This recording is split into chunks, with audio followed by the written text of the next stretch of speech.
After a short 2-week hiatus, the Rugby Paper Podcast is back and the dust has now firmly settled on Rugby World Cup 2023. With that in mind, I thought it might be fun if the columnists and I got together to cast our eye heads how England will shape up in 2027. And so, tune in to hear the Rugby Paper Podcast England 15 to win the World Cup in 4 years' time. Before we kick off this episode of the pod, Christmas is coming up, everyone. For any rugby superfan out there, give them the ultimate Christmas present by gifting them an official hospitality experience at Twickenham with Keith Prowse, principal sales partner to England Rugby Hospitality.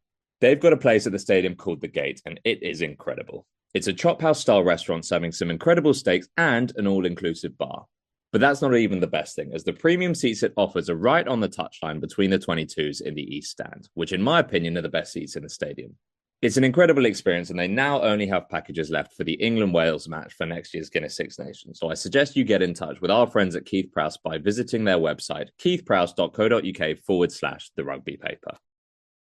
Now that I've started the recording, we were just speaking on air. We've got an England 15 planned for today. I was just saying, actually, this is the first time where we've done this so far forward that I'm going to ask people who they think the head coach is. So our columnists haven't been prepped for that. Putting you all on the spot a little bit, whether they give Borthwick the green light for another 4 years or we move on. I think they already have. Well, they have, whether we do. Oh, right. Well, well, obviously our say is more important than theirs, right? Yeah. He'll have to have at least one shocking season when they come fifth and maybe two to not make it through to the World Cup. I think his contract is pretty signed, sealed, delivered to take him up there. And it's just the nature of the way things are with the RFU that if they muddle along in second and third, I think he'll get all the way through to 2027. Yeah, I don't disagree with that. But we say we think he'll make it through to 2027. Does anyone have a left field pick for the head coach? And I'm sort of just not even bothering in it with an intro. We'll come back to that. Well, I think it's impossible to say on this kind of thing because it's interconnected really with what happens at the RFU. If the RFU sort of implodes at the top end and you start losing chairman and chief executives right, left and centre, and you're in a period of turmoil, it is not unheard of for new regimes to come in and want to make their mark by doing very visible things and creating sites in their own image. So in a sense, I think Steve, I would say that he's a good sort of 75% certain to get through to the next World Cup.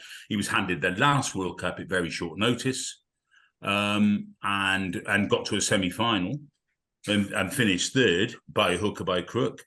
But of course, they gave the 2007 World Cup to Brian Ashton at very short notice, and he got to the final, could have won it, and was out of a job within about 6 months. So it's the Rugby Football Union moves in its mysterious ways, its wonders to perform. I think that's quite a conventional offering from the Rugby Paper Podcast on the head coach front. I'm sure that won't be the case for the full 15. I mean, Clive Woodward. You're calling us boring? No, I'm not actually. This is almost bucking the trend. It's quite entertaining for me because it's actually so normal. You're saying that we're not usually entertaining. The normal Hewett. Yes, Chewy, I am saying that, to be honest.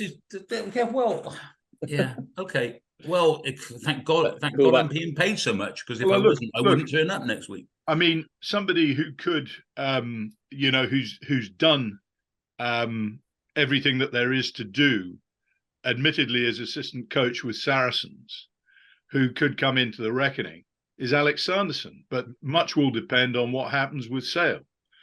They obviously were beaten finalists last time round. If they really, come like a steam train and challenge what looks like a continuation of the Saracens' hegemony, then he could definitely come into the reckoning if Borthwick, if Borthwick has a fall.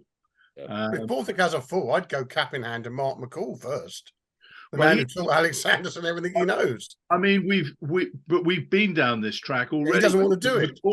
McCall and Baxter, who've both had significant overtures, have said that they're not interested. Yeah, that's the problem.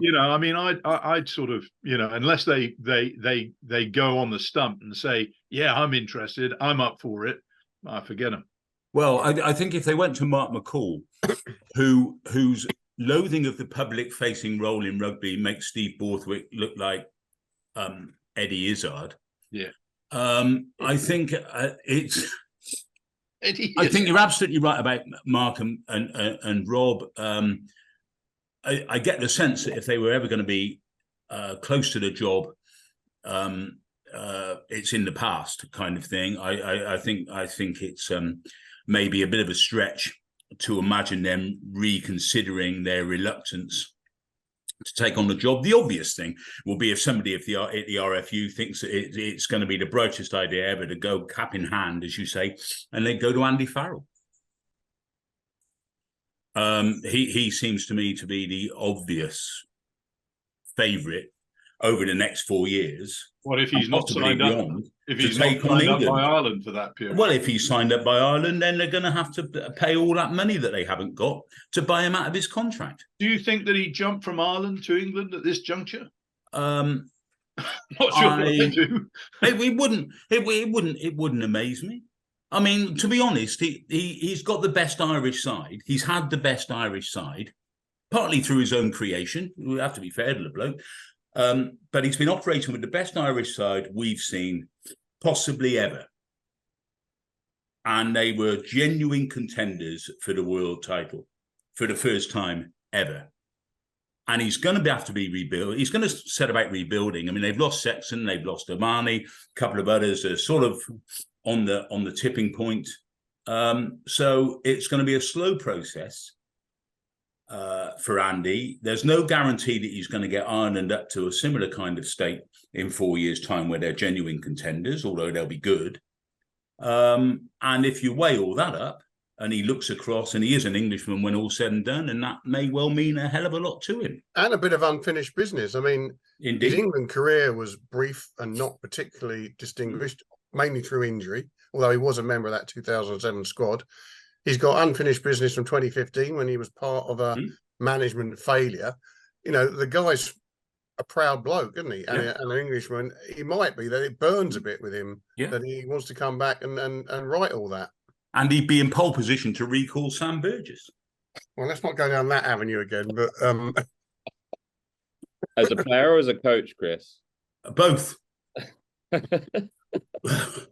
He's omnipotent. Both. I doff my cap.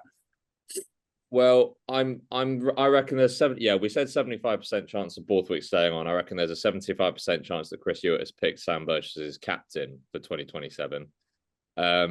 Let's jump into it. So, Borthwick may well be head coach, presuming that he is. We've all got a 15 more or less lined up. None of us know what anyone else has picked. We haven't spoken about this whatsoever. No. 4 years is a long time, so I suspect it'll be rangy and all over the place, but that's what I'm kind of hoping for, because I've seen a few of these doing the rounds, and most of them, bar Clive Woodward, who I think picked Rassie Erasmus as his head coach, are quite conventional. So we're hoping for unconventional in true Rugby Paper Podcast style. Well, his team isn't particularly unconventional. No, it's not. His team was actually quite conventional. So let's succeed where Clive failed and be as out there and contentious as possible. Nick Cain, who is your loose head prop? Tom West. Okay. Tom West. And who, actually, I'm not going to ask who's coming off the bench. Justify Tom West for me. Don't really have to. He's he was coming through at a rate of knots at Wasps before they went bust. He's been club hopping since, he's gone to Leicester. He's a very, very solid loose head, which I'm afraid at international level, I don't believe Ellis Genge is. And he is also a good footballer. He's mobile too. So I would, I think a lot of him. I'd look at Bevan Rodd as well, but he has to improve significantly. He's made improvements as a scrummager, but he has to go to the next level to be an international test prop. Genge is not a busted flush, but he needs to improve his scrummaging significantly as well. We know what he can do around the field. But, if you look at what's happened at Bristol since he's gone there, and I'm not saying that, one man makes a team, because it definitely doesn't. But if you look at, for example, their front row contribution at Bristol, if you look at the win-loss ledger when Sinclair and Genge have been playing, it's not very healthy at all. And it says something about their overall form. They seem to have come back with the bit between their teeth a bit, judged on how they went against Bath. But, it's about consistency, and it's about wanting to be a scrummager. And I think that is an area which English rugby has to address overall, because there are too many guys who've been parachuted in from other positions on the field whose first inclination and love is not scrummaging. And that's got to change. Finish us off then. Go through the rest of your front row. I'm still giggling it. Don't really have to. That's all right. Don't worry. As Clive Woodward said, only one man can pick a side, and that man is Nick Cain. And also, there's no wrong selection. Listen, I'll tell you what. I'll certainly back my selection on that. That's for sure. Theo Dan, rugby head coach, just turns around and goes, by my selection. Thanks very much, Theo Dan. No meaning whatsoever. Theo Dan, I think is sort of proved over the course of the World Cup that he has definitely got the ability to be a test hooker. His throwing in probably needs to become as fail-safe as Jamie George's, which will be some job. But around the field, he looks pretty dynamic, and he's going to take a bit of shifting, I would say. But I've always liked Blameyer at Newcastle. He's playing in an unsung club, but I like him as a player. He's mobile. He's quite big, and he's a solid scrummager.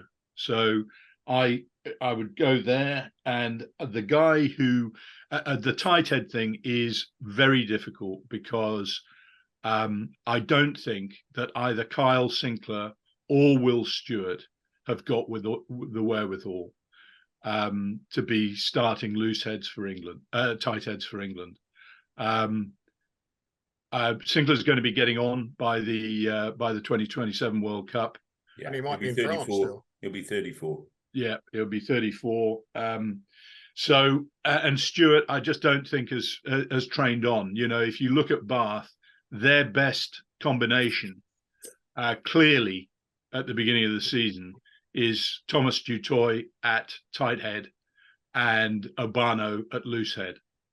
And Will Stewart, I would say, is definitely second in the pecking order if they had to play a Premiership final tomorrow or whatever. But the bloke who has who's sort of changed out of all dimension at the start of this season, and it's all about consistency, is Aaron Painter, who's gone to from Northampton to Exeter, and suddenly looks transformed. And Baxter has apparently, backed him and said, "I want you to be a scrummaging tight head. I don't care all that much about all the singing and dancing. You do your job at the scrum." And so far this season, he's done his job at the scrum. He looks formidable, because he's a very big man.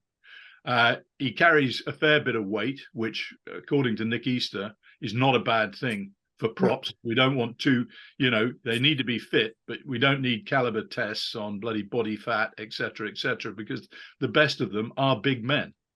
And the bloke who could be a wild card is actually Dutoy. Given the bloody illogical international eligibility rules, with Jean Klein managing to go from South Africa to Ireland to South Africa in the space of about a year. Dutoy, if he decides and he sticks 3 years, Bath renew his contract or whatever, Dutoy could be an answer for England. I don't like it, but I'm sure he'd be pretty effective. So there's one other guy who needs to be considered. England are actually not short of potential, thank heavens, coming through. There's a guy who was in the England under-20 side, who's a giant. Bang on. Falabi Faso, who is, he's obviously still very young. I think he may be eligible for the under-20s again. He's 19 now. He's 19 now. So, but if you look at him, you're talking about a lad who's 6'4", and he's already 20 and a half stone. But he's a good mobile 20 and a half stone, judging from what we saw in the under-20s last season. So in the Junior World Championship. So, and there's another guy at Leicester who's third in the pecking order at the moment, Will Hoyt, who's playing for Nottingham, who is another lad who I haven't seen much of him because he hasn't had much time at Leicester, but he's well rated, and I'd like to see how he comes on as well. So there are a lot. Joe Hayes, has a lot to do to get into England contention. He's already in contention in Borthwick's view. So there we go. I think that there's a fair amount there for a good scrum coach to work with. So who are you picking? I'm picking. I've already said Painter. Oh, sorry, you are picking Painter. Okay, yeah. Sorry, I'll just check. For the moment, but I mean, 4 years is a hell of a long time. I know, but just to be able to put some sort of a 15 together.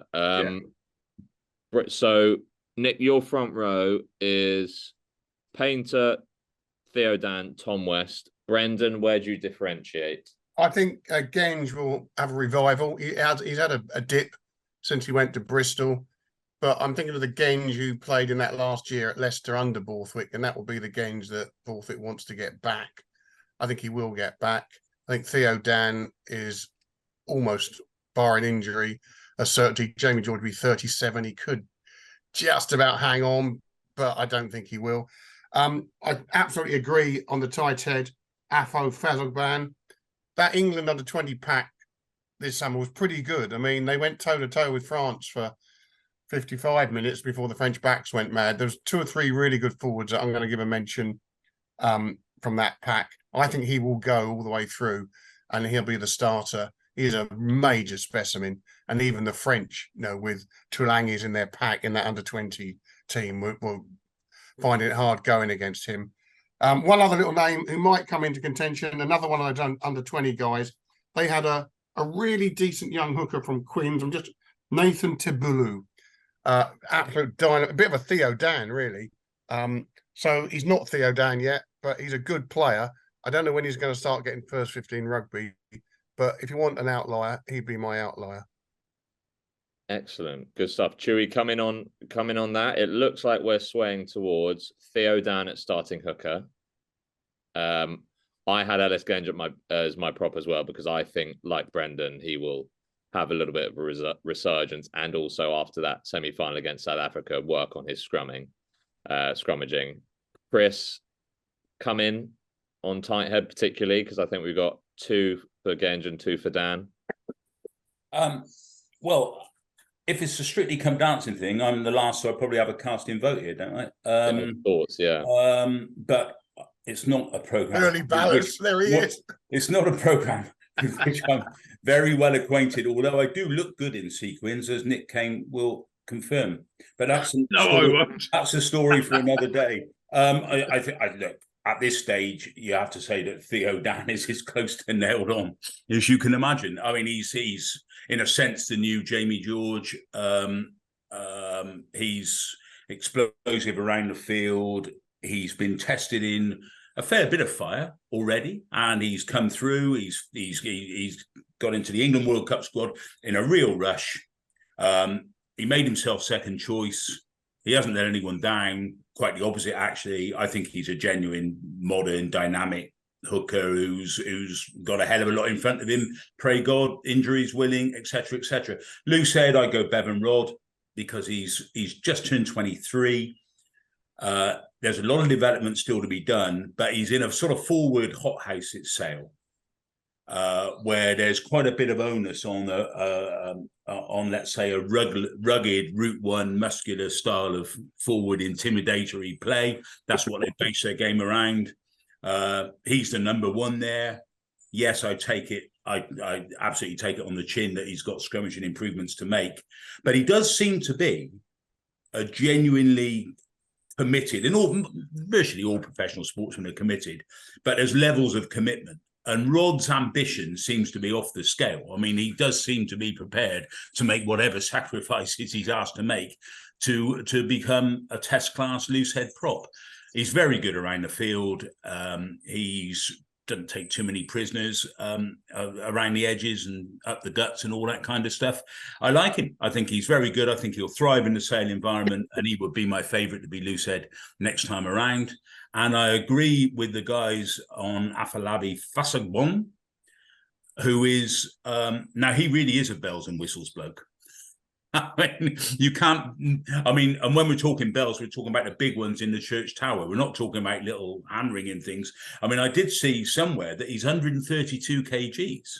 Now, this is the kind of thing, if that's true, that's the kind of thing that makes most people on the inside of the England setup absolutely sit up and take notes, because size is everything to some of these blokes. Conor O'Shea, I can tell you, thinks he's absolutely the bee's knees. And you can say, well, what does a former Irish fullback know about tight head props? But hey, he's a bloke. He's a bloke who's running this stuff, and the wind is definitely in his very large sails.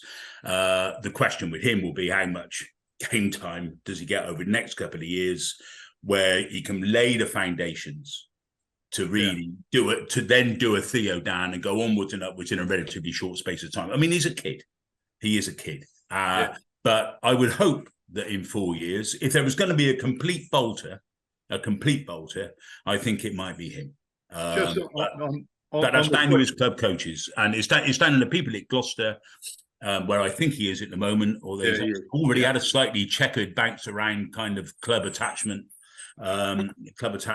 But if they give him a run and he comes through it, then I think he's unusual. Even in a game of big men, he is pretty unusual. And I'm all in favour of the big tight head prop. I'm not a sizist, as you know, but tight head props tend to be the bigger the better, as far as I'm concerned. Yeah, I mean, if you talk about O'Shea's knowledge of props and so on, O'Shea's the bloke who has had charge of the England pathway for the last 4 years, and since 2019 managed to do absolutely nothing to bring anybody through of any worth. So that tells you something about his credentials when it comes to bringing forwards through.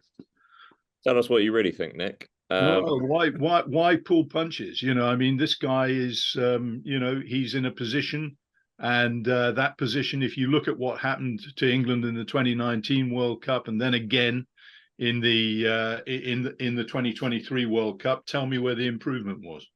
I think it's certainly the case that in certain positions, and you can probably argue that tight head is one, and you could argue about the scrum half position as well as not to mention some stuff going on in the centre. We're talking over the last couple of World Cup cycles, the failure to bring on obvious test candidates. I mean, really, cast in steel test candidates in very important positions has been an astonishing failure.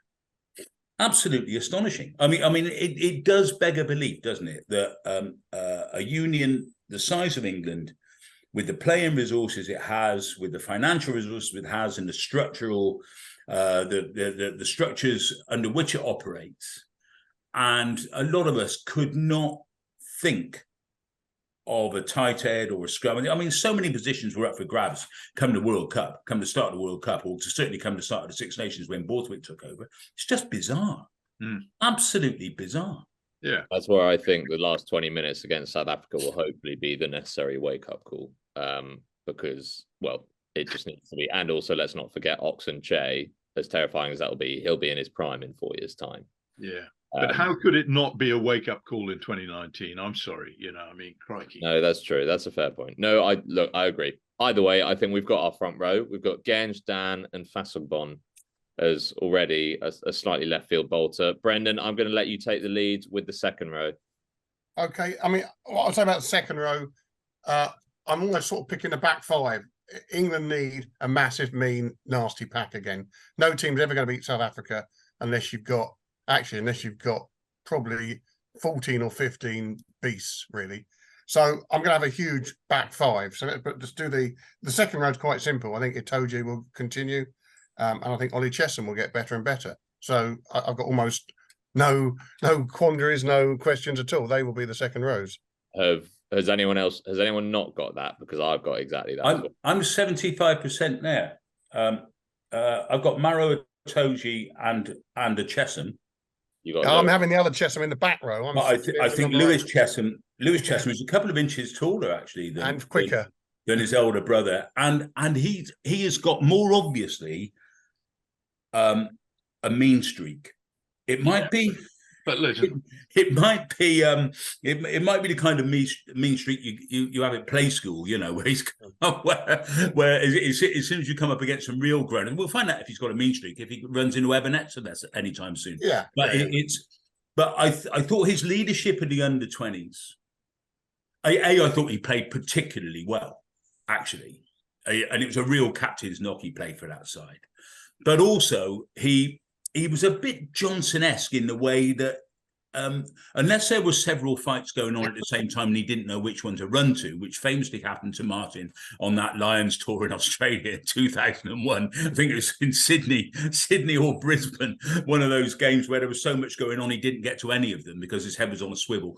But Chesham was the first out of the trap. I'm not saying this is a sign of a great player or anything like that, but his urge to be involved, his urge to stamp some kind of authority on things, not least when they were going wrong, it bordered on the petulant at times, but he's a very young man. I mean, all of that is why I'm switching him to number 8, Chris, and also he's a bit more mobile. He's very a bit quicker. I think he's a very good number 8 going forward. England have lacked that big. He's a line-out forward as well, obviously, so he gives you a line-out in the back row. And he's a bit of a beast. So I'm going to ask him to switch to number 8. I want to see that happen quickly. That's an interesting one. We all want a big number 8, but one of 6'7" or 8 with those sorts of levers. He's a good athlete. Could get himself in a tangle. That is very left field. Before we get, is anyone objecting to a second row of Maro Itoje and Ollie Chesham? Yeah, look, I mean, there's one obvious thing to say about Itoje on ability, no, but you know his future is very much undecided. He could, there's a very good chance he could go to France, and if he does, he's going to be out of the loop. Yeah, unless he comes back. I think for the purposes of the next 4 years, we've got to presume that everyone will make themselves available. Okay, well then I wouldn't object to that. I'm not convinced that George Martin's best position is going to be 6. So, I sort of see that there is the good thing is that there's real competition there with Chesham's brother, with Ezekwe, who I think is, he's still a young guy. He'll be 29 by the World Cup. And I thought that before he got injured again, at the end of last season, I couldn't really understand why he wasn't in the England squad to go to the World Cup. With Martin also in the mix, you've got 4 locks. Maybe one of them is more of a natural blindside than the others. I'd say that Ollie Chesham might be that man. Are we talking back row yet? We're not really. So let's transition that's what I'd say. Competition at lock. It's such an important position in the modern game. Just on the Itoje point, and the fact that he might go to France, I think things are going to change. The whole drift of professional sport is the lack of control of players. We just heard Ronnie O'Sullivan on the radio saying, I want to spend more time in China because that's where the money is. And if you don't want me to play in your tournaments, in the World Championship or whatever it is, well, there we go. I've done quite a bit, and I've done quite a bit in the game. This is where I want to do this for me. Blah blah blah blah blah. And we're seeing it in cricket with the IPL. We're seeing it all over the place. The All Blacks are shoveling people off to Japan like there's no tomorrow. Australia and South Africa, you've got loads of people playing offshore. I don't think that you have to be playing in England to qualify for the England team is going to hold for the next 4 years. I think that's on the wrong side of history, and there is no chance on God's earth that if Maro Itoje decides to do something for him and ends up playing for Racing or Stade Francais or whoever it is over there and he's still playing there in 2027, that a coach is not going to make the Lancaster exception of, we kind of need this bloke. Yeah. As long as the Premiership is calling the tune and the RFU has a chief executive who is in thrall to them, there is going to be no exemption on the England position. Well, we made them plenty of times in the past. Well, listen, Chris, I agree with you, and I don't like the RFU's position on it. I think that it's wrong. I don't think that the top 14 can absorb half the England team in any case. Well, it might be able to absorb about half of it, but certainly, the marquee player thing in France, because of the GIF legislation that there is, or the rulings that there is, just mean that they haven't got that many openings for overseas players, and English players are in a market with Welsh, et cetera, New Zealanders, South Africans, so on. But so they'll find one for Itoje. They'll find a hole for Itoje. Yeah, for sure they will. But what I'm saying is that the RFU is not going to be confronted with losing an entire England squad. Oh no, that's true. The top 14 in France. It's bullshit. I think that's right. I was just talking specifically, really, about Itoje and players of his level. Yeah. If they want to go, I mean, they call the shots now. These folks call the shots because there's no England coach, whether it's Steve Borthwick or Andy Farrell or whoever. There's no England coach on the face of it, and his form may go off a cliff, or there might be injuries. But on the face of it, the way he's playing now, which I think is better than he was playing 6 to 9 months ago, I don't think there's any chance that an England coach will want to go into a World Cup without the bloke. No chance at all. On that basis, we're putting Itoje in. I think Chesham will be 5. I want to throw in that Maro Itoje is also my captain for 2027. We've been sort of bidding him as a captain for quite some time. If any of you have captains written down that have already been said, please say. If not, just say it as you introduce the player. By your silence, I'm guessing none of you have Itoje as your captain. That's obviously fine. We'll get to who you guys have picked later. Well, I had captain, but because I'm not going with Farrell, he probably would be the captain. Yeah, I mean, I've advocated for Itoje for some time, but I do feel that the boat leaves the harbour sometimes. I mean, we'll see. He's backed Farrell all the way. Maybe he'll put his own credentials up now. I don't know. Let's say. Also, with Itoje as captain, I mean, and this I don't know, but I've no reason to believe that this is the case. But if it is the case that there are people whose relationship with their teammates is easier or more productive, more constructive, blah blah blah blah blah, than Itoje's, and you sometimes get it when people hit that sort of superstar status thing. He may be the best team man on earth. This is pure surmise. If it turns out that he's not, then he wouldn't be a great choice as captain, clearly. And everything you hear about Farrell, whatever you think about whether he should be 10 or 12 or in the team at all, no one has ever questioned his sort of leadership skills within the group. Not the way he presents everything outside of the group, but they all really look up to him, almost in the way that people looked up to Johnson. And it's I think it's an interesting one with Itoje. If he is as good in the group as he is on the field, then I see no reason why he shouldn't be captain. But if he isn't, you'd have to look again. So he's a candidate. We'll, I guess, have that debate once we get to fly half and see whether anyone's picked Farrell to go through to 27. Brendan, you got Lewis Chesham at 8. Lewis Chesham at 8. So this is big, mean and nasty. Tom Pearson at 6. George Martin is an option, but I agree with Nick. George Martin, I think, might be a better second row, and the competition for place at second row is important. So, but I want a really tough ball carrier. My backup number 8 would be Chandler Cunningham himself, who's got something about him, got real athleticism, also a line-up man if needed. Open side, well, you've just got to get somebody who's fit. Curry's now on long-term injury. Bernal's off. Jack Willis, I think, is playing, but is normally injured.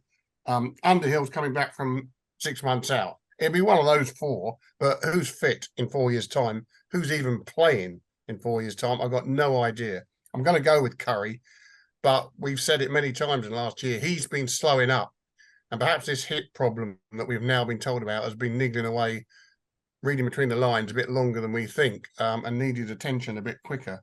So I'd have Tom Pearson, Curry, and Chesham at 8.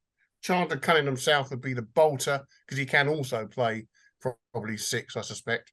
And he's one worth watching, I think, when he gets going. I think that Curry announcement is a massive concern, to be honest, because I think you're right. I think it has probably been bubbling a little bit, and he has just become a little bit more injury prone. So that is slower. He's not as agile and quick. When he first came in, he was a jackal. 6 years ago, he was a jackal. Yeah, well, exactly. He was brilliant, and he's lost that altogether. Yeah. Right. So your back row, Pearson. You've gone with Curry for the moment. For the moment, yeah. So let's say that for simplicity. Pearson, Curry, Chesham. Chewy, how do you differentiate? Well, I've got Mercer at 8. Another injured player. Another injured. England back rows are like Wales these days. You have to be well injured at this point not to be available for 2027. But it's I take your point there. I mean, there is massive concern over Curry, and I want Curry in my side somewhere. I'm serious. However, I do believe that he slowed up a little bit, and I do believe that Ben Earl is the kind of wide-ranging, genuine loose forward, if you like, the ground covering support, playing footballing number 7 that England could well do with. I mean, I think he's a difference maker, and I think 7 gives him more of a chance to make the last 2 or 3% of difference than he does at number 8, even though he went very, very well there during the World Cup. I mean, I thought he was absolutely terrific. And so he's in my side. He's 25 at the moment, so he'll be in his prime in 4 years' time. So I've got him and Mercer at 7 and 8. 6 is an interesting one. I mean, I think one of the Cheshams could do that job. I take Brendan's argument on that. I think I've yet to... Like Nick, I'm not quite convinced that George Martin's got everything you want in a 6, and I've never seen him play there. But he's certainly made big strides during the World Cup, and so who knows?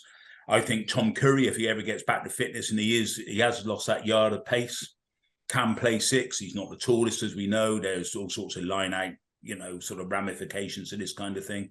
But if you've got Itoje and Mercer and one of the 2 very tall Cheshams hanging around, then you're not obviously short of line-out options. So Earl for sure, Mercer for sure. 6 is up in the air. What I would say, back the open side position, where, I mean, Underhill is playing really well again. Yeah, he is. Really well. And he's a very intelligent player. And he's going to be just turned 30, I think 31 maybe, in 2027. So he's not past it. He's just missed so much rugby, but you just don't know how long he's going to last without another smack on the bonds. And he's been on thin ice injury-wise. But he's a very, very good player. However, he doesn't have the range that Earl has in terms of footballing ability and all what Nick would call the bells and whistles. And Earl is a very good jackler as well. So when you compare the 2, I don't actually see that there's a vast debate to be had. I think Earl brings a hell of a lot more. I think I'll be interested to see how Tom Pearson develops, because he's very highly thought of by really good judges. So there's got to be something there. It's a bit of a shame that bloke Aaron Hinkley seems to have fallen completely off the radar, because there was a real buzz around him, both when he was at Gloucester, not so much when he was at Exeter. I think he was injured quite a lot down there. but at Northampton last season, and now he's been kicked off their books for whatever reason. So, but you look on the Northampton supporters' websites and things like that, which I do when I'm trying to get to sleep, and they're very, they were very, very keen on Hinckley's contribution. So something's gone on there. And they've got another kid, haven't they? Henry Pollock, I think his name is, who came on at the weekend and looked like greased lightning. But he's about 7 years old. So I don't think he'll be. He's a natural candidate for during this World Cup cycle. So that's me. Earl 7, Mercer 8, and somebody at 6. I'd like Curry if he's fully fit. If not, pick a taller bloke. So I think, and Kano, we're going to give you the deciding vote on 6 and 8. I've got Ben Earl at 7. So based on the fact that Brendan was a little bit toing and froing between Curry and Earl, I think Earl's our 7, regardless of what you have to say, Nick. But... Well, I think that given the difficulties that Curry had during the World Cup, getting sent off and rested, voluntary rest for two games, I think he had a very good World Cup in many ways. He's a really gritty 7. And they count for a hell of a lot, but he's not operating, and I don't think he's been operating at full tilt. Ben Earl also had a fantastic World Cup, and I think for me, he's a 7. And a very, very good one too. He's probably not as good over the ball quite as Curry, but he's a very, very good attacking 7. He's potentially a great attacking 7. I think that at blindside they've got options, as you say. One of the Cheshams. I don't know about Ezekwe, but two. I agree about Cunningham South. I think that judging from what we saw in the under-20s, he's a force already. And, if he comes on at Quinn's, he could very, very well be the man who fills that, big athletic carrier and line-out option at 6. Somebody else who might come on a storm as well, being at Saracens, is Tom Willis. Now, he could come in to the reckoning at either 6 or 8.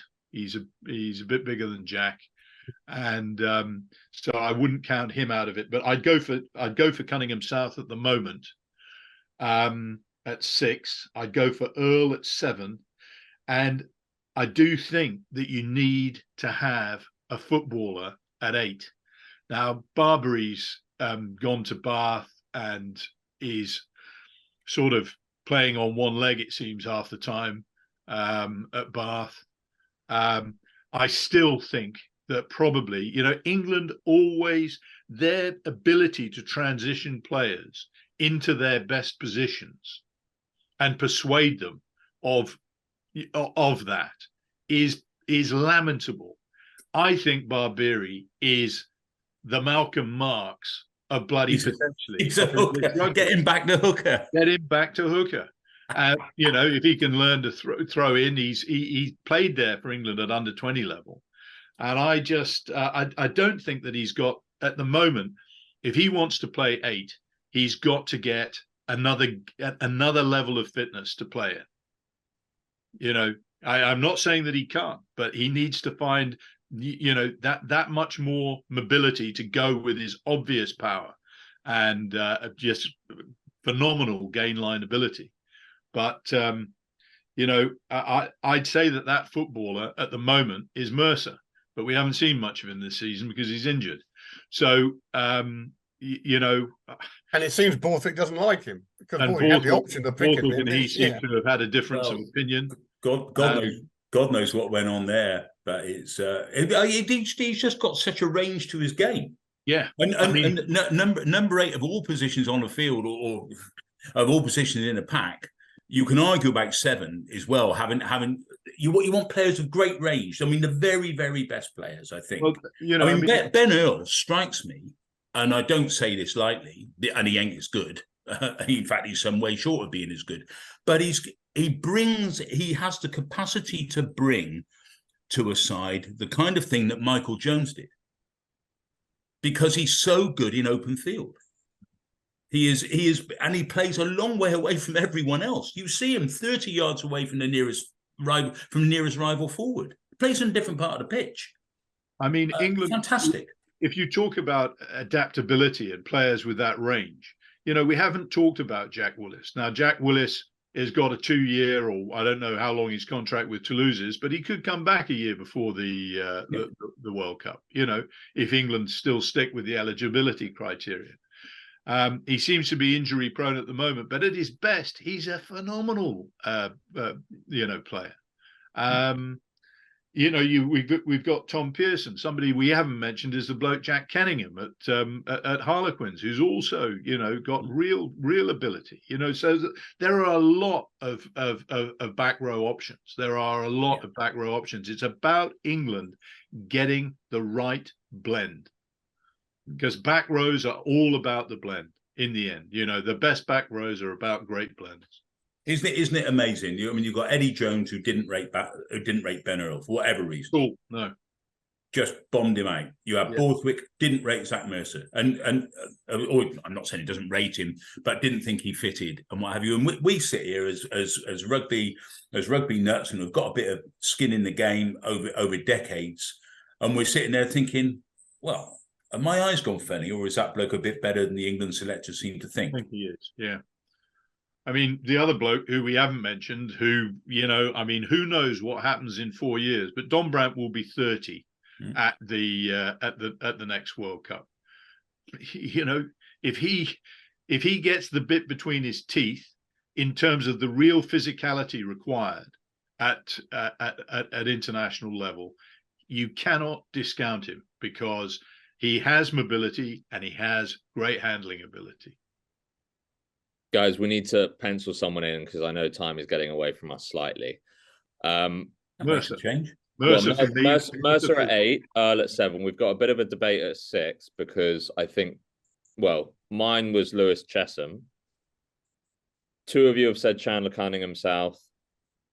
2 of us have said Lewis Chesham, I think. But Brendan, you had Lewis Chesham at 8. I had Lewis Chesham at 8, but I could see him playing at 6 equally well. Yeah. Can I just say, Lewis Chesham has not had a Premiership season yet. We're 4 years ahead, Nick. We're trying to look into the future. Yeah, well, listen, I wouldn't pick him tomorrow. I liked him in the under-20s very much indeed, but I am extremely reluctant to I wouldn't parachute somebody from lock years. to number 6 when I. England have taken bigger gambles than that at World Cups. Sam Burgess. Sorry, who said that? Who said that? All right. Well, so that Nick's anger doesn't combust through his computer, we'll put Cunningham South at 6. I can live with that as well. Yeah, I can live with it too. Okay, right. Straight into the back line. Who hasn't taken the lead with a unit yet? Chewy, take the lead with 9 and 10. Well, as long as he doesn't box kick like he did at the weekend, I think Mitchell. I've long thought Mitchell's the best scrum half in the country. I think he proved that he's the best scrum half in the country at the World Cup, albeit a couple of rivals were injured. I'm a bit reluctant to see England fart around for another 2 or 3 years trying to decide on who your best 9 is. I think Mitchell brings a lot. He's got a good pass. He's got the old try scoring sort of sniffer opportunism about him. I think he's pretty much, he's nailed on at club level. He's increasingly influential. He's only going to be 30 come the next World Cup. So he's my man. Who's your 10? Well, I honestly don't think it will be Owen Farrell. I mean, he's 32 now. I mean, and that's not to say he's going to roll over and turn up his toes, because he's not that sort. But I think England would be. I don't think it'd be the greatest look ever, really, for a 36-year-old to be playing 10 at a World Cup, especially one who's not Daniel Carter in any way, shape, or form, really. So I don't see at the moment any reason not to say to Marcus Smith,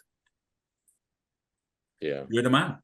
you know You're the man, make it happen Farrell? for yourself. And if you don't make it happen for yourself over the next 18 months or so, then we're going to have to look around. But I mean, he's the next cab on the rank, Marcus, isn't he? Yeah. I've got reservations about Farrell, and I've not picked him at all, but I just think if you obviously think of the last 10 to play at a World Cup at that age, it's Johnny Sexton. And in terms of types of 10s, obviously not necessarily having that explosive speed, but rather that abrasiveness and that game management, the shelf life for those types of 10s is a lot longer. And so by that logic, I think I worry Farrell could make it, because he's obviously a great man to have around the squad at the very least. But I do worry that they may stick with him for another 4 years, just as they'd be tempted to stick with Jamie George for the next 2 or 3, or at least give Farrell the next 2 or 3, making it a lot more difficult for Smith to come in. So much hangs on World Cups now. I mean, everything is driven by the World Cup cycle, rightly or wrongly. That I don't see the point in sticking with guys who are going to be on their last legs in 2027. I really don't see the point. I know that Clive Woodward win your next game and everything else takes care of itself, but and to that I can see the logic in that. But Farrell's 36, nah. And the issue I have with Owen Farrell is you can isolate his games, and he rarely has like a worse than a 7 out of 10 game. Often has an 8 out of 10 game individually. Goal kicking, general work rate. But when you've got Ollie Lawrence and Henry Arundel outside you, and they're not getting the pill, that's not the way forward for England. They've got to have a 10 who is a facilitator and not trying to do it purely their way. They've got to shed the ego. There's better players outside him now. Now, if he can't do that, he has to go. And you have to get Marcus Smith in, and you make it the era of Smith and Alex Mitchell at 9 and 10, and you give them a proper 2 seasons to really bed in, because they could be pretty special together. But will that happen with Steve Borthwick as coach and his close connection with Owen? I doubt it very much, actually. I think you're going to see Owen Farrell probably start the first match of the Six Nations as captain. So we've gone two for Mitchell, 2 for Smith. I haven't gone Mitchell, but I've gone Smith. I think that's our 10 pretty much penciled in. I don't think that there's any question at all that Farrell will be 10 and England captain at the start of the 2024 Six Nations. And if they do well in the 2024 Six Nations, they'll be a very strong, and Saracens go well this season. And there is what's interesting about Owen Farrell is that when he's playing for Saracens, he does use those players outside. Well, he does. I agree. He used them on Saturday very well. And I disagree with you about when you said he very rarely has less than a 7 out of 10 game. The way that some people do their ratings, which frankly sometimes leaves me stunning. Well, they start at 5, don't they? Most of them. They start at 5. Well, they bloody well. Yeah, they do. But the thing about it is, I don't agree that over the last year or 18 months, you look at England in the Six Nations, you look at England in the autumn internationals. I don't think Farrell's been playing 7 out of 10 at all. I think he's been more often. If you take his goal kicking out of the equation, he'd more often be a 5 out of 10. You might push him up to a 6 sometimes, but he's been, until the latter stages of the World Cup, he was not playing well at all. He played abysmally in the warm-ups. And there's perception, Nick. Do you remember that match they played 2 weeks ago? Abysmal's too home to Leicester. Played bad. He got absolutely twatted by the young Leicester fly half. He went in with his normal high tackle, got pushed off. If that had been Marcus Smith had done that, the press would be on to him. And you can't pick Marcus Smith because he can't tackle. And he got pushed off again on Saturday. He actually got pushed off twice. You're right. Yeah. He did. So he's not without weakness, Farrell, at all. But he gets glossed over a lot of the time because he's the captain and because he's Owen Farrell. Yeah, but also because, overall, for Saracens, he's very, very consistently good. And if you take club form as being a main marker for people moving into the international game, and you have a bloke with the credentials at international level that Farrell's established over almost a decade, then you sort of say, well, which is like you. I agree. He will be starting the transition, the transition that Borthwick faces, because I with you. I don't think Farrell can do a Johnny Sexton. It's a different setup. It's a different organization in many respects. But and I'm not sure that you want a 36-year-old 10 pulling the strings unless physically they're a freak and that they're as good at 36 as they were at 26. And that's a very, very rare, and it certainly wasn't the case with Sexton. He had the brain, but not the body. Is it not fair to say, though, Nick? I mean, I'm a bit bigger Farrell supporter probably than most other people on this on this panel, and I continue to think at the moment that if you're just picking the side for tomorrow, then there's aspects of his game you don't want to do without. I don't think he should be around in 4 years' time, absolutely. But one of the problems, a 10 to a certain extent is only as good as the speed and quality of ball he gets. True. Now, Saracens are terrific at this stuff. Yeah, and England haven't been. And England are terrible at this. Yeah. I agree. And they practice it all day, every day, 7 days a week, and still their ball is posthumously slow. Yeah, it's a fair point. And you sort of think it can't be technique. It can't just be pure technique, unless they're thick, which they're not. It can't be pure technique because they're all being told exactly what the technique is to generate this stuff. And you've got all the analysis in the world. I think it's game intelligence. There's a lot of game intelligence in that Saracens pack. They're also very physical, of course, and I mean they really did give Harlequins. And they're not all English. And they generate ball that allows even a Farrell, and this is not necessarily his instinct, but even a Farrell to play on the front foot with his head up and people running off him, and that's fine. And until England replicate and sharpen up. Replicate what Saracens do or the other top sides do and sharpen up around the breakdown in terms of the production of quality possession at speed, every flyer is going to face the same problem. Yeah, I'd like to throw one other thing is one of the things that that I didn't like about Ben Youngs, who had a lot of attributes, but one of them was that the speed of the ball that he gave out was nowhere near. When you look at any New Zealand scrum half, all the best scrum halves, the speed of delivery, not when they're lining up a caterpillar bloody thing for a box kick, but otherwise, the speed of delivery is rapid. And with Mitchell at Northampton, one of the great things about Mitchell was that speed of delivery. What I've noticed since he started playing for England is the speed of his delivery has got, has probably halved. Same thing happened to Kieran Bracken, Yeah, well... Kieran Bracken, I mean, it wasn't as quick as Nigel Melville's pass, but then no pass in history probably has been. But Bracken was in that Bristol side as a kid, as a university student, not least because his speed of pass was, by the standards of the time, lightning. Rapid, yeah. By the end, he was still quicker than Dawson's. Well, it couldn't have been slower, really. He was still quicker than Dawson's, but not by much. Yeah. I don't know what England do to people.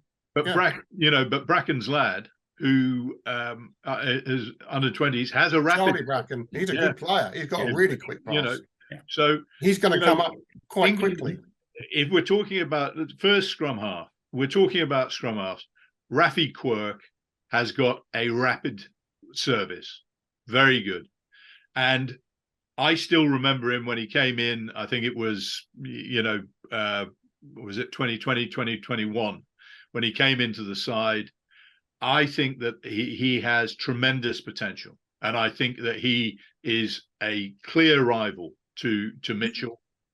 And that's a rivalry I'd like to see develop.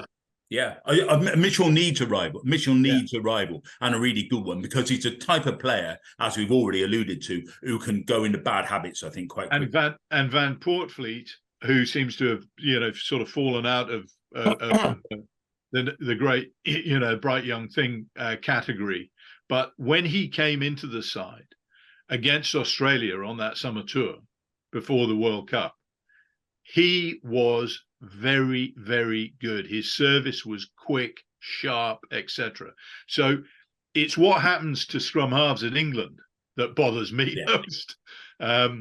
And I sort of still think that 9, although Mitchell now has the bedrock of experience in a World Cup, I think that it's still pretty wide open and should be.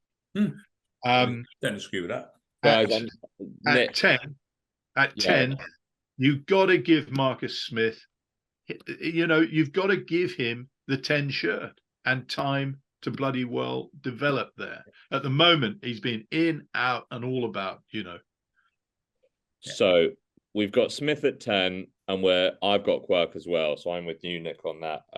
But I'm more than happy to leave that as a 2-2 divide for the 9s, because obviously quite often 9s end up being 50-30 anyway. Yeah. Let's say Alex Mitchell and Rafi Quirk as our 2 9s going forward for the time being. Again, just conscious of time, quite keen to move on. Kano, I'll let you take the lead with inside and outside centre, particularly interested by 12. Sam Burgess. You're not alone. You're not alone. Look, it's it's difficult territory. Or as always, I've seen Clive Woodward has decided that, and I think Brendan has talked about it before, of Freddie Stewart going to 12. If that is on the boards at all, it has to happen at club level now, not bloody next month or whatever else. Now, and they've got to see whether it works or not. Now, my feeling is that, does this matter enough to you, Nick? It matters a great deal to England and England fans, I'd say. But look, there are 2 kids coming through. One who Gloucester benefit from the windfall from Worcester again, is Seb Atkinson, who, just for me, he's not playing in a great side at the moment, but he makes a difference. He's very, very tenacious. He punches, above his size. Now, the other guy who I saw Saracens brought onto the wing this last weekend is a fella called Ollie Hartley, who is a big unit. He's still probably a bit light by sort of Damien Dialende standards and so on, but he's 6'4". I think he's 14.5 stone at the moment, and he shows he's got the right instincts, I think. So there are 2 potential bolters at 12. Otherwise, Lawrence goes to 12, and I don't think that there's any shortage of 13s out there. Marchant will be, I think, 31 by the time of the next World Cup, so he should still be in the frame. And there are guys that you sort of see who are around, like, what's happened. Tommy Freeman is a great athlete. He's a really good player. He comes into my team possibly at fullback. Although he doesn't quite get him, but he's very possibly comes into my team at outside centre. So I sort of think, because he's got all the attributes. He's got size, he's got speed, and he's got an eye for the gap. So, look, I think that England have got, obviously Henry Slade's going to be around for a while. I'm not sure that I think what would he be at the next World Cup? 33, 34, I think. It's 30 now, I think. So he probably at a push not there. But I do believe that England have got options at centre. They just have to, again, finding the right combinations is the key. Back row, mid, centre. That's the key. I'm like a broken record here. If you're having Marcus Smith at 10, which I am, I want Freddie Stewart at 12, and it's got to happen now. It's a switch that others have made. Geordie Barrett, notably. Yeah, that's the modern way. Smith is a better player with that big physical 12, but he's not just a big unit. He's got some skill. But Ollie Lawrence has to be at 13. He's not a 12. He's never been a 12. He's not Talangi at all. He's a 13. He's got gas. He's got step. He's got handoff. He can do stuff. And it's been a revelation again to see him play in the last 2 or 3 weeks. once he's out of that England environment. So he's a match winner, Ollie Lawrence. He has to be at 13. And if that means Joe Marchant doesn't get picked or has to go somewhere else, so be it. Ollie Lawrence is a better 13 than Joe Marchant. Yeah. But Joe Marchant doesn't go to 12, does he? No, so he'll have to take his chance out on the wing, which he has often played before. But, if you're going for combinations, Smith, Stewart, Lawrence, that is a midfield that will give plenty of people a bit of a headache. Yeah, it's got a nice balance to it. I'd agree, but I completely agree with Lawrence at 13. He threatens their one out, doesn't he? Because he's powerful. He's pretty quick for a bloke of his size. I like the idea of the sort of the centre beast. I mean, as you know, I'm secretary, president, and chairman of the Manu Tuolangi fan club. I never had a problem, or didn't have much of a problem, with Tuolangi at 13. I like the idea of those kinds of players. And it was what the All Blacks, before Nonu, it was what the All Blacks always did. They played the second 5/8 and the nasty git at 13. Running in the soft underbelly. Now, the defensive structures have changed and all that kind of thing down the years, but I still think it holds. I'm quite interested in the Stewart idea. You need to see it happen. Yeah. Because that 12 position is pretty tough in decision making. I think the one bloke who's caught my eye, I don't say this because I was born in the city, but I like the way Bath are playing at the moment, and they play with Lawrence at 13. And the bloke who's got a bit of difference about him is Steve Ajomo's son, who does some very different things. Now, he might be too different for anyone's liking at international level, but he's got real game intelligence. I haven't seen much of a kicking game from him, but there again, Will Greenwood didn't have one either, and he wasn't the worst inside centre. He does have a former guest on the podcast, by the way, Max. Really nice guy. He does have a kicking game. Oh, well, in that case, absolutely brilliant. But I do think as a distributor and a sort of second organizer and someone who just pops up in slightly unorthodox positions and does slightly unorthodox things, I'll be interested to see how he develops. I don't expect to see him in the England side next week. However, I think that if he gets a real run at 12, and he really settles into that, into an improving Bath side with Russell on one side of him, Lawrence on the other. I think he may well emerge as a contender over the next, within the next 4 years. So, hey, he's my left field contribution to the inside centre debate. Is Will Joseph another contender, or is he more of an outside centre again? He looks more of an outside centre to me. I think the 12 position. I mean, top level coaches are divided on this. There's a lot of top level coaches on there who just want a basher.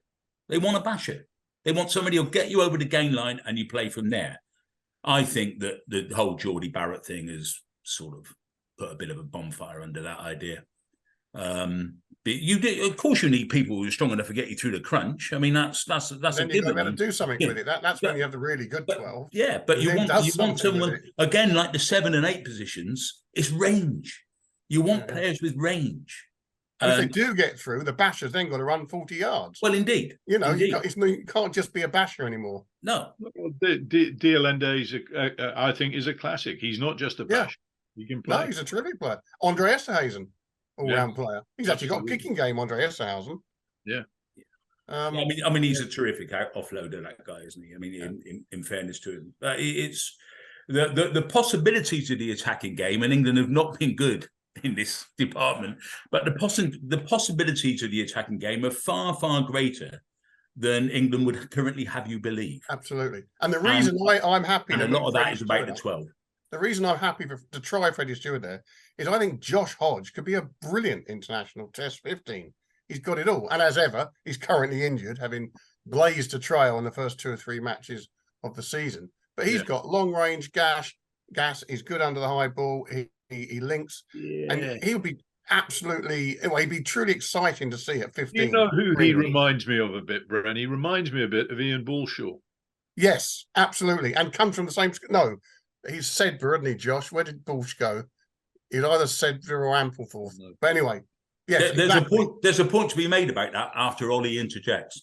Well, I was just about to interject and say, I think we've got our midfield settled then, which is actually quite surprising. So we've got Stewart at 12, provided we get in at last. It starts tomorrow, and Lawrence at 13. And like you guys said, I echo that. I think a Smith, Stewart, Lawrence midfield has a really, really exciting balance to it.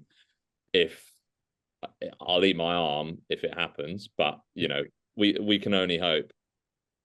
Josh, the guy that they could, I'd just like to add in that the guy that they could, in terms of size, the guy who is closest to Stewart is Freeman. In terms of physique, and I'm not sure that it's his inclination, but I'm not sure that it's Stewart's inclination either. So it's just a name to put into the hat as well. Yeah, I had Freeman down, but I had him down more as a 13. Because I think obviously we've seen George North-esque 13, for example, that transition from wing. Brendan may have got him at 15, I think. Well, I've got him as Hodges' backup, but pushing him hard at 15. Yeah. Okay. So Josh Hodge at 15. Anyone else got Josh Hodge at 15? I have Freeman. Freeman. Nick? Well, I had Stewart at 15. Who's your backup? Hodge, definitely is one. Max Malins is another, and we'll talk about him. I sort of look. I've already said on a previous podcast, and Bristol are not doing it. I don't think. I would like to see him at 10. Yeah. I thought you might say that. Okay, well, we've got 2 for Josh Hodge. Then I've actually got Henry Arundel at 15. But again, that's on the base that we actually see him tried in an England show at 15. I suspect you 3 have all got Arundel on the wing. I do. I think he is a 15, but yes. There's a point to be made. I mean, somebody raised the question of Ian Balshall. And look, I mean, Jerry Guscott would tell us if he was here that Balshall had the step from the gods. As did Jason Robinson, of course. They weren't 15s, not really. I didn't think. I mean, Jason Robinson certainly wasn't a 15. He's a world-class wing, one of the best left wings I've ever seen in my life. But he wasn't a 15. I think that the interesting one about this was on the 2001 Lions tour, Balshall went as hot favourite for the Lions test spot. Matt Perry had it off him. Yeah, but that was about what Henry wanted. Oh, yeah, but in the end, Matt Perry, apart from Balshall's gas, was better than him at every single aspect of the game. Kicking, tackling, positional sense, passing, everything. Well, look, Hodge is not just Balshall's gas, though. He's no. Well. I take that. Balshall's reading of the attacking game was at times brilliant. The thing about it is that Perry is one of the bravest fullbacks that I've ever seen, and he was also, in terms of the high ball, he was superb. And last man cover tackling, etc., etc. He had real attributes, and his kicking game was very good. I agree with that. And Jonah Lomu never ran through him. But Balshaw gave England a different dimension. The reason he didn't give the Lions a different dimension is because Henry wanted them to play a totally different game. Well, he wanted it to be a banger up the middle, basically. But Balshall thrived in the Brian Ashton sort of all singing, all dancing 2001 period of England's attacking play, when you had your Healy's and your Cats and Greenwoods, and I mean you had some players who could play some attacking rugby there, without a doubt. It's But But anyway, we're talking about Hodge here. Solidity. I do like the solidity of a Stewart or a Freeman at fullback, because there's gonna be a lot of the game, especially when everything goes tight at the back end of tournaments. There's a lot of the game which doesn't have much to do with your pace. But look, Freeman is being played as a youth. He's playing all over the bloody shop. He hardly plays at bloody fullback for no. So This is the problem that England have got all the time. You know, Borthwick, we hear, is going to sort it out with the clubs and get players playing in the positions that he wants them to, and so on and so forth. It's got to be joined up. It's got to be bloody coordinated. It's no good putting square pegs into round holes on international pitches. You know, I think, and if he can do that, it will be a major step forward, a massive step forward. If he can genuinely pull that off, then that will be. Yeah. That will be a thing. Well, look, in line with that, I think having picked Freddie Stewart at 12, we probably shouldn't pick then Tommy Freeman at 15, just in terms of, like Nick says, too many square pegs in round holes. Hodge at 15, Arundel on one wing, I'm guessing is almost universal then, because if he's not my 15, he's on one of my wings, yeah. I've got Caden Murley on the other one. Who has everyone else got? This one is really open for debate, isn't it? I mean, I remain convinced Tom Roebuck. Tom Roebuck. And the other bloke, Aaron Reid, is another one there up at Sale. Yeah. I remain convinced that Lewis Liner is a player. Yeah. He's a hell of a player. Not getting much period at the moment, been out with injury for a year. But he could I think he'd thrive at a higher level. We've never really given Radwan a chance. No. And I'll chuck one other nut. This is left field. I saw him get two of the best tries of the season for Wasps a couple of years ago, and that's Ali Crossdale. Yeah. Now, he went off the radar with the Wasps thing. He's washed up in Perpignan, starting for their top 14 team this year. I watched him a bit the other day. Very, very good. He's got gas. He can play fullback. He's a footballer. And he's one of those blokes who might really come through under the radar in France over the next couple of years. So you've got 4 or 5 contenders. That means he won't come onto England's radar. Well, like Chris, I'm convinced there will be a sea change there. The gig economy will take over and England will have to wise up. Good. I do like the idea of Liner. I must admit. I mean, he probably isn't the quickest ever. He's quick enough, though, isn't he? However, they wouldn't be picking him on a wing if Quint of all teams if he didn't have a wing speed. He's got plenty of experience at fullback. He does have a kicking game, but so much of what happens in the back three, and I look back to the days of Ugo Monye at fullback, Chris Ashton on one wing, and Mark Cueto on the other. And the question is, who's going to be making the calls, chaps? Well, that'll be you, Mark. You need footballing nice in the back three. Yeah. You know, positionally and combination work, and Liner, whether it's just in the genes. I mean, you know, if anything's in the genes, then he's got good genes. He looks like a proper player to me. I'm struggling to think of him ever making a mistake, Chris. Can you remember Liner making a bad mistake ever? No. He's just solid. No. And then when he's fully fit and in a team in form, he's a try scorer. He knows where the line is. You see, I think that he, you know, I mean, I remember when Michael Liner was on the podcast, I sort of came up with it and more to ask him if he's ever played there, if he'd ever looked at it. But for me, he's the sort of ideal blend of somebody who is physical, but also a very good ball player who could play at 12. Oh, quite possibly. That's not the worst call ever. But he's never played there. No. My wings are Arundel and Liner. That's what I've got written down. So. Well, that's interesting. They're my first two. I'd forgotten, and this doesn't reflect well on me. I've forgotten about Caden Murley. I mean, you're off injured, and you just get forgotten, don't you? He was a hell of a good try scorer last season. Yeah. And I think was it the injury that stopped him going to the World Cup, or did he get cut? I think he got cut. Yeah, I think he was unlucky. Unlucky. But Quins have really missed him so far this year, I think. Yes, yes, and very good in defence. Yeah. Well, Max Malin's found that. As Max Malin's will confirm.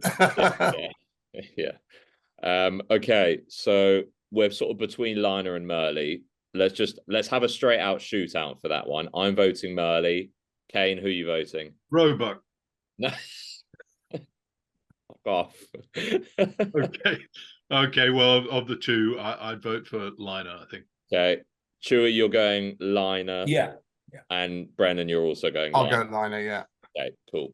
All right, Lewis Liner it is. So, without further ado, Steve Borthwick is the head coach of our Rugby World Cup 15 to win the World Cup in 2027. We've got Ellis Genge at prop, Theo Dan at hooker, Afolabi Fasogbong at tight head prop. Maro Toje, who, unless anyone says otherwise, I haven't heard any other captain suggestions, we'll have as captain. Yeah. Ollie Chesham, they make up the second row. Chandler Cunningham South at 6, Bernard at 7, Zach Mercer at 8. One of Alex Mitchell, Rafi Quirk at 9, the other one comes off the bench. Marcus Smith at 10, Henry Arundel at 11, Freddie Stewart 12, Ollie Lawrence 13, Lewis Liner on the other wing, and Josh Hodge at fullback. I quite like the sound of that. It's a pretty exciting team, to be fair. Who the hell picked that? It will never see the light of day. That It will team never take the see the field. light of day. Yes, there's power without responsibility, because there's no way we can ever be held to account on this. Well, no, if podcasts are still a thing in 4 years and AI hasn't overtaken all of them, we'll be able to look back and see. I reckon we've probably got 4 or 5 names there that would make an England team in 2027. And even then, I don't think 4 or 5 is a bad effort. But that was actually not as difficult to pick as I thought it would be. We were quite harmonious on some things, which was refreshing, actually. Okay, there's our 15. I think, yeah, I'm quite. Email it to Steve Borthwick and see what he staring rates. and admiring. Say again, sorry, Brendan. Email it to Steve Borthwick and see if he for comment. Yeah, what's he going to say? Well, he's going to say no Zach Mercer for starters. Get him on the podcast. He could tell us all about it. Yeah, exactly. He likes doing stuff like this. Yeah, I mean, he's a natural in the public-facing role. Be brilliant. I'll tell you what. Get him on as a double act with Mark McCall. Just silence for 2 hours. It would be like the Wise and Wise show. Yeah, there wouldn't be much to listen to in that podcast. Probably just Chris saying Sam Burgess every 2 seconds. It's pretty much what you listen to anyway with us. There's our 15. Yeah, I'm going to admire that for quite some time, actually. I look at that and I'd be genuinely very excited to watch, especially that back line. That back division could cause some damage if they ever got back line would be quite scary. Well, not quite scary necessarily, but quite formidable to line up opposite. Yeah, if they get some half-decent ball. Yeah, well, exactly. Okay, let's draw a line under that. I think that was pretty damn successful, or certainly as successful as one could have hoped. Just very, very quickly, I know we've sort of overrun slightly. Just a little 5 minutes on today, November the 22nd, marking the 20th anniversary of England winning the World Cup in 2003. I'll give the floor to you guys on this. I was 4 years old. I was watching at home, but all 3 of you were there. I'm right in saying. Yeah, we were. So just reminisce a little bit. Obviously, it's something that we all know. You were watching it home at 4. You were watching Paw Patrol. I know we had a big party at my house, so I'm told anyway. So I was sat in the living room with my dad watching. Not that you were still taller than Eddie Jones. Order. Campo will be after you. I probably made more sense as well at the age of 4. I mean, the memories from that night. I mean, I know just a couple of things come to mind for me. 83,000 crowd. I reckon at least 50,000 were English in white shirts. I've never seen before or since a sort of sea of white like that before. And I travelled up. Remember, at one stage you could travel up to the stadium on those boats from Darling Harbour or something. I went up on an England supporters boat, and it was a really great occasion, great event. But to see that amount of really committed England fans, not the corporates. We're not talking the corporate Twickenham crowd. This was like a football crowd, but a good-natured football crowd. That was extraordinary. The other thing I remember just to interrupt you, Brendan, on that note, it's quite funny that you mentioned that the weekend after the Cricket World Cup final between Australia and India, where it was 130,000 people, and I reckon about 3 Aussies or something like that. Yeah, it was a sea of blue shirts, wasn't it? Exactly. The Indian. An even bigger sea, obviously.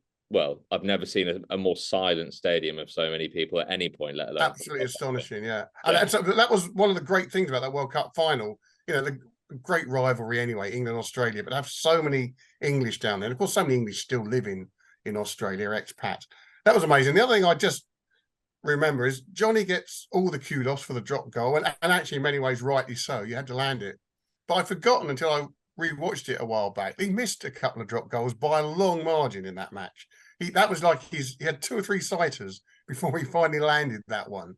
But also the perseverance to keep. That's what needed doing, and he did it. He kept he didn't sort of bottle out because he'd missed 2 or 3 other kicks. I'm right in saying that the 2 or 3 he missed were with his left leg, the left foot as well, right? Just trying to remember which one. I mean, I think it was one of You both. missed Actually. one with each.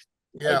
Fine, okay. And it never gets mentioned in dispatches, the ones he had a pot at and was well wide or well short. But, he had the ticker when it had to be done. He had another go and he got it over. Anyone else got anything to add to that? Yeah, absolutely. I've got something to say about it. I mean, look, I think that the thing that didn't necessarily come across if you were in the UK rather than in Australia was the relentless attempt to psychologically put England off the pitch, because it started as soon as they gave. Well, it started probably before they got there, but it ramped up steadily as the tournament went on. Dad's Army, is that all you've got? After they scored only 1 try against South Africa, still beat them by 20 points. It was relentless. And the bloke who was until recently coaching England was certainly one of the architects of it behind the scenes in terms of the relentless Australian press barrage. I can remember Johnny Wilkinson being asked in a press conference whether he was a basket case because of his, sort of obsessive mindset and so on. It was a real attempt in every sense to derail England from the get-go. And in the final, I don't care what anybody else says, the refereeing was definitely, I'm not going to say that it was cheating or anything else of the sort, but it was partial in a way that was, to me, unacceptable. England had a very, very good pack who were miles better than their Australian opponents, not in the back 5 necessarily, but in the front row particularly. And they were not allowed by the referee to make their advantage count. He did exactly the opposite. He penalized them for being too strong. And I resented it massively at the time. It very nearly, swung the game to Australia, and combined with one of the things about the final, and this is why I put it up there among the best World Cup games, if not the best World Cup game as an Englishman that I've seen, is that with Elton Flatley kicking everything that that was offered to him, that game was on a knife edge. It went to extra time, and the manner of the winning of it with Wilkinson's drop goal after that build up. I mean, the line out throw that Moody appalling. I mean, Thompson hit him in his belly. How England won that line out, I'll never know. But at least it was straight. Yeah. but they then went on and did their teacup, bit and so on and so forth. And it was a brilliant, climax to a final that England could easily not have really struggled and lost, but they had the character to get the right result, and the right team absolutely won the final. And that was what it was. It was a triumph of character, actually, because you're quite right to in your description of everything that had gone before and the sort of the adversity under which they played. And the biggest adversity was that they knew they weren't playing terribly well, and they hadn't played terribly well for a hell of a lot of that World Cup. Yes, they played a pretty decent wet weather game against France in the semi-final. But my goodness, this performance against Samoa was tragic. Yeah. The performance against Wales, they were lucky to get out of that, actually. And the Australian side wasn't a very good Wallaby side. It was better. I think it was better than we give it credit for. It was better than the one we've just seen. But they had they had a back 3 full of rugby league players, of whom Matt Rogers had a very poor game. Takiri was a good player. Wendell Saylor wasn't up to much, particularly. Elton Flatley had a brilliant day with his goal kicking. It's one of the bravest goal kicking performances I've ever seen, actually, because he kept on staring at himself in the big screen when he was kicking goals to save the Wallabies' backsides at the back end of the game, and all he could see was the fear in his own eyes. I mean, it was a really tough old thing. One of the things that one of the important things for England, and it's not really talked about ever now, was that if the Wallabies had the wood on England in any sense, it was probably at halfback, where Gregan and Larkham, World Cup winners both, were playing pretty well, and they played fantastically well to beat the All Blacks in the semi-final. Absolutely brilliant, particularly Larkham was sensational. And Mortlock, a hell of a player. And in the final, Larkham held on to Ben Cohen's leg for a bit too long after the ball had gone. And Cohen sort of kicked back at him. I don't think it was deliberate, but he caught him in the eye. And Larkham had to keep going on and off in that final to be patched up. Yeah. And they kept on chucking Matt Gitto, who had like one cap to his name or something, on to play just sort of quite important chunks of that game. If Larkham had stayed on through, all the way through, who knows what would have happened. It was a tighter game than it should have been, given the comparative strength of the two sides.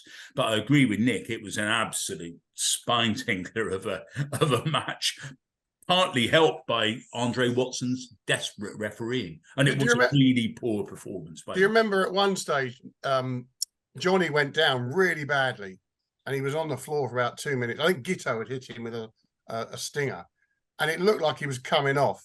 And at that point, the 55,000 English supporters, and none of us really particularly like swing low, do we? But the timing was perfect.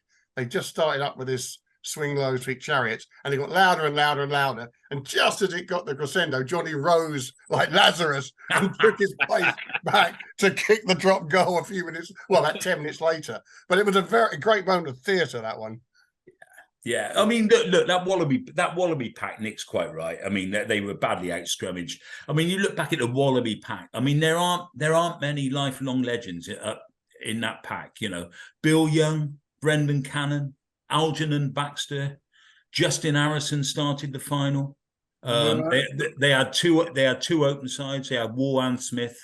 David Lyons was number 8. I'm not saying these are poor. I mean, War and Smith were very high-class players. Nathan Sharp, I think, may have started the final as well. Nathan Sharp. A youngish Nathan Sharp. But crikey, the England pack was miles better than that Wallaby pack, particularly at set piece, you're quite right. And Andre Watson certainly levelled it out in ways that were not very satisfying.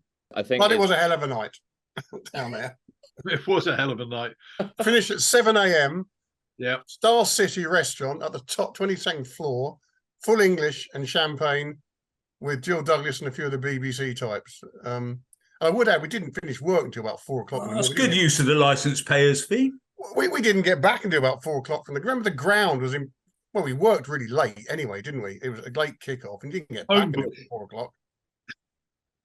The ground was in Homebush, about 30 miles out of Sydney. It was a bizarre place to get to later, and it was lashing with rain by the time we started coming home. Cold, miserable, but good. I think I was still working while you were having breakfast, Brent. And I went to bed about 8 and got a phone call about 10 from the night desk on the Sunday or whatever, giving their orders for the Monday. So I'd had 2 hours kit and about a list of 4 things I had to get on with. Yeah, gonzo journalism, no interest in the public.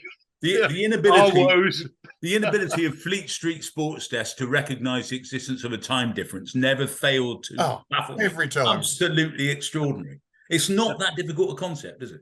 No. Anyway, he's got to do his thesis. Yeah.